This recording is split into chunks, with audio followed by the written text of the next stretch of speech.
And welcome back to the Hot Lap Red Bull news. Once again, the saga that seems to never end. In 2024, we've got Adrian Newey, talk of gardening leave, people blaming Horner for the whole thing. Well, people in the terms of Ralf Schumacher. He's very much potentially becoming the new Jacques Villeneuve, but more than that as well. And, well, yeah, I mean, and Verstappen, what's going on with him? What is going to happen with Verstappen? So let's talk about Newey's gardening leave first. So there is a strange clause in relation to Adrian Newey wanting to leave Red Bull, which is still being widely supported, although there are now emergency talks or crisis talks, if you will, in relation to it. If, and it is still an if, Adrian Newey leaves Red Bull, former Ferrari engineer Ernest Gors believes the design guru could take all of Red Bull's ground effect aerodynamics with him. I mean, it's all in his head. And that's simply it. Is because he doesn't believe Newey, in his standing as the ground effects guy, has a gardening leave period stipulated in his contract. Surely not. It is not something that is easy to avoid. Now, winning world titles and constructors championships with McLaren and Williams, Newey moved on to Red Bull Racing in 2006. The deal, I think, was struck in 2005. Since then, his cars have won 7 Drivers' Championships and 6 Teams' Championships. And this year, RB20 is as dominant, seemingly, as the RB19. And it could, though, be the last Red Bull designed by Adrian Newey. Now, according to reports, Aston Martin and Ferrari both made big bucks money offers for the design guru. Damon Hill believes McLaren, who are on the up, could be his next destination, which is absolutely crazy.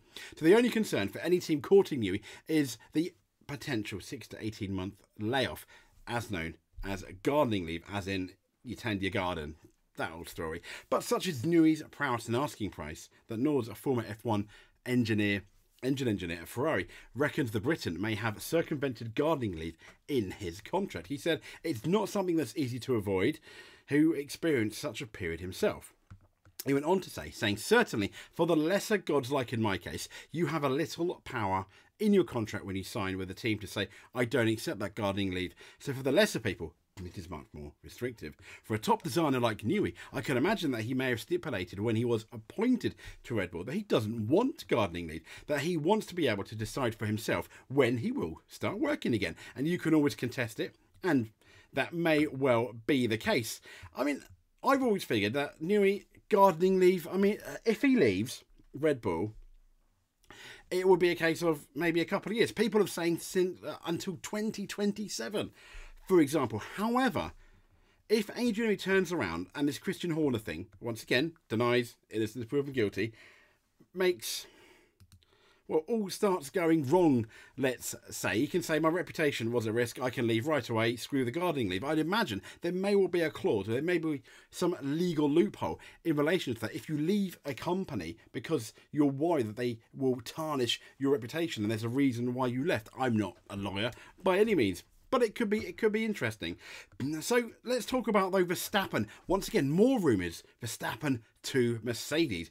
And Jos has given the biggest hint yet that it's not the fantasy that we all thought, or some people think it is, but I still think he'll stay. Me personally, I still think he'll stay at Red Bull.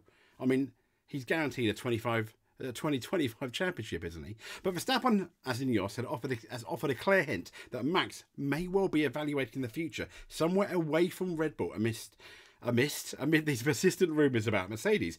So the let's be fair, pseudo 4-time world champion-elect, he's searching for what's going to happen at the end of his Red Bull contract in 2028. Is he searching for a team in between that time? One of the first signs of discontent obviously came from Verstappen earlier this season, when it appeared as though team advisor Helmut Marko suggested he might be suspended following a dismissal in relation to this whole Red Bull investigation with Christian Horner. There was talk that, did he release the WhatsApp? Does he know who released those WhatsApp messages? Once again, Red Bull haven't confirmed or denied that those WhatsApp messages are indeed real. Now, Verstappen made it clear that his ongoing participation in F1 with Red Bull would be in doubt if Marko was not in his usual position, with a suspension never really materialising for Marko. Now, capitalising on this uncertainty, this is where Mercedes and Toto Wolff have struck, and they've outlined his desire to tempt Verstappen into a seat at the Brackley-based squad. A worthy replacement for Ferrari-bound Lewis Hamilton. But will Verstappen race on with Red Bull? I mean, it's fair to say that all these opening months of the F1 season, we've had shocks, we've had stunners, we've had announcements. I mean, it's been the craziest silly season ever. And let's be fair, we're not really even into silly season. That doesn't hit normally till about the middle of the summer. But Max continues to hold the sport in a stranglehold, dominating 4 victories from the opening 5 rounds of the season. The headlines have been dominated by major driving moves over the years to come and this whole Red Bull saga, not the Max domination. The headlines really should be what's happening on the track. That's not happening at all. Now, it all began in February when Mercedes confirmed that Lewis Hamilton would be leaving for them, and it's just been an absolute, well, really, even before that, you can make an argument that it was Günther Steiner leaving Haas that started it. But despite being the reigning 3-time world champion, as in Verstappen, he's under contract with his team, as we know, till the 2028 season. And even Verstappen himself, once again, we can't ignore this intense speculation. So the idea of Verstappen giving up on everything that he has with his current team it kind of almost seems ludicrous. I mean, as we said, you've almost got a guaranteed title this year and next year. And Verstappen is driven to win, not just to fight for podiums and points. He remembers that back when Lewis was dominant. And he claims he does not find his dominant style of winning any less satisfying for how simple his victories appear. And his team keep producing these cars that are, on the whole, another level of a performance against their rivals. But not to forget, Verstappen is a giant of a contract, would have come with a extremely generous salary, which will require significant compensation to Red Bull should he choose to escape from it. Now, even if he wants to go elsewhere, it may prove far easier said than done. But although it may be hard to picture Verstappen thinking of leaving the Red Bull empire, that, let's be fair, he, along with Christian Horner, Marco, Adrian Newey and all the other staff there, have built into the dominant force in Formula One. He's spoken of how he values stability.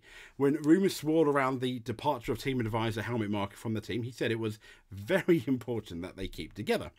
And they did. Verstappen has also been very open about the fact that he has racing ambitions now beyond Formula One, particularly endurance racing, and he wants to win the Le Mans 24. While he's committed to F1, he is not wedded to it and could well decide he wants to pursue other racing avenues, even though he's at the tender age, the young age, a babe in arms at 26 years old.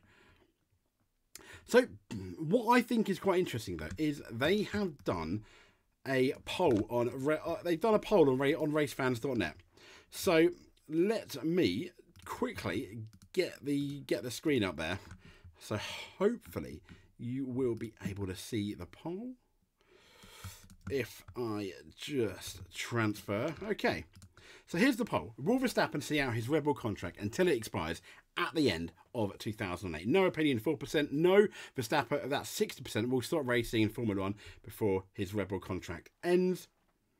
No, Verstappen will move to another team before his Red Bull contract ends. That's 55%, which I thought was interesting. Yes, Verstappen will extend and... yeah, adverts. Love it. Yes, Verstappen will extend his Red Bull contract beyond 2028. That's 4%. And yes, Verstappen will drive for Red Bull until the end of 2028. That's kind of where I am in the 31%. But it's interesting that 55% think Verstappen will move to another team before his Red Bull contract. Yeah, I think that's quite interesting. Total votes only 109. So, I think it's going to be. I think could it happen? It may do. It may all happen. Who knows? Who knows? But one F1. This is from GP fans. One F1 legend thinks is confident that Newey is going to go to Ferrari, and as we know, he's widely regarded as the man of Formula One at the moment. You know, he's his own generation's Colin Chapman, let's say. But it was recently leaked to British media, as we know, that he may well be leaving Formula One. Now, asked if Ferrari should be willing to buy Newey out of his contract, a certain Riccardo Patrese was in little doubt. Patrese said, definitely, yes, it's worth it because he's the champion of engineers. And Patrese is a man who took Newey's FW14 to victory in 1991. Now, and this is his interview with Gazzetta dello Sport. He says, if Adrian comes, we win. I know him well. We're friends. In my years at Williams, we built an excellent relationship. And I know that he's very happy at home. He loves being in England. So I don't know about leaving Red Bull and joining Ferrari, he suggests, but I'm reading about it in the newspapers. I'd be very happy about it, Betrayed says, so I'd go and see him more often, and also because he is aerodynamics. Everything he touches, he wins. Now, Newey's wife was also reportedly in the Maranello area looking for houses, which is interesting. And Newey has said before that, I think last year, in a few interviews, he said it more than once, I think, it would be a regret not to work with Lewis Hamilton before the end of his career. And also, a bit of a regret not working for Ferrari. He could do both. Two birds, one stone. Hamilton, as we know, is going to join Ferrari next year. So, who knows? So, last but not least, a certain Ralf Schumacher blames Horner for Red Bull's Newey nightmare. So, let's see what his take is. So, Ralf Schumacher, he's given a brutal forecast for Red Bull amid the news that Adrian Newey is set to leave the team. Now, it's reported, as we know last week, that the chief designer is going. And it comes as the 65-year-old is reportedly unsettled with this power struggle within the team, and it's caused by the ongoing situation surrounding team principal Christian Horner. Horner, as we know, was cleared of any wrongdoing following an internal investigation after he was accused of allegedly inappropriate behaviour. Innocent is proven guilty. The saga resulted in several key figures, as we know, in disarray, including Max Verstappen, helmet marker, Jos Verstappen. We know the story now. And this is what has prompted Newey to express his desire to leave the team. We know that story. Adrian Newey needs harmony. He needs a good atmosphere and a workplace, he said. And at the moment, you have to say clearly, Red Bull is falling apart, says Ralf Schumacher. Christian Horner bears sole responsibility. Here it is. So he's saying that Christian Horner bears sole responsibility for this because he's clinging to power with all his might. I think that won't be the last problem he will have if Adrian Newey leaves him. Max Verstappen is already thinking about it, as is Dr. Helmet Marker, if you watch him like that. And Ralph says, we remember last year when there were problems. He was sick once, and then you immediately saw what was going on with Red Bull. Max Verstappen had difficulties. If he, as in Newey, wants to continue, he has to be free. Otherwise, he will, of course, still be blocked and won't be able to work for a new team. I give Red Bull 2 more years, and if they continue to hold on to Horner, then the team will sink into mediocrity. I'm pretty sure of that. Strong words there from Ralf Schumacher. I mean, oh my gosh. But there we go. So if you made it to the end, send us a subscribe, give us a thumbs up. That would be great. We're all getting ready for the Miami Grand Prix this weekend. We still, I think, got to do something about the IndyCar. We'll have potentially more BTCC fallout this. We've got some rally coming up within the next couple of weeks as well. I think maybe even this weekend. But anyway, stay tuned right here at the Hot Lap for all your Miami Grand Prix news. Thank you very much. Speak to you soon.